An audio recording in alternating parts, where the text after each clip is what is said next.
As you probably already know, I love painting. But before I learned to paint, I had to learn to draw.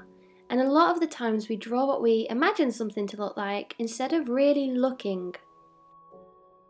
What's the secret to lifelike drawings, and how can we stop artwork looking amateur? Well, today I really want to share with you just a simple trick so that you can draw anything.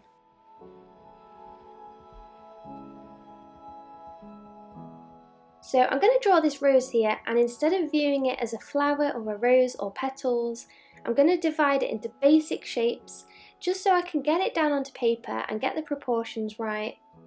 At this point we really don't want to be worrying about details because they will come a lot later. You're better to make sure everything's in the right place before we put loads of work in and loads of shading, etc. We want to make sure that everything is going to sit right on the page. So this method really helps our brain map out the image. Rather than getting so hung up on the details, it really makes it easier for our brain to generate an image that we can then put onto paper. If it helps, you can take photos of different objects and then using an app, trace over the basic shapes so you can get into the habit of seeing shapes rather than the actual object. Once I've got the basic outline, then I like to go bit by bit and have a look at the object really closely and start adding more detail to the drawing. Then once you feel like you've got the right shapes, then you can start going in and shading, or painting, whichever you prefer. So let's do it again, but this time using a photo.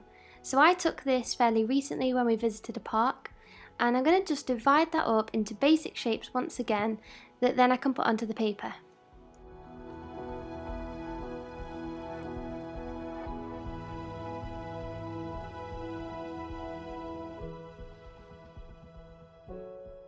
So once I'm confident that I've got the right shapes and the right proportions, then I go back over the drawing and really add a bit of detail here and there just to make it a little bit more lifelike.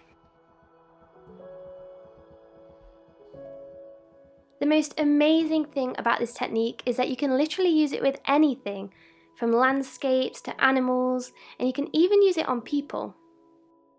So I want to say a massive thank you to you for watching this video, and I really hope that you enjoyed it. I've got so many cool ideas for videos coming up, so if you don't want to miss them, make sure you hit that subscribe button. Thank you all for your amazing support. I love you very much, and I'll see you in the next video. Bye!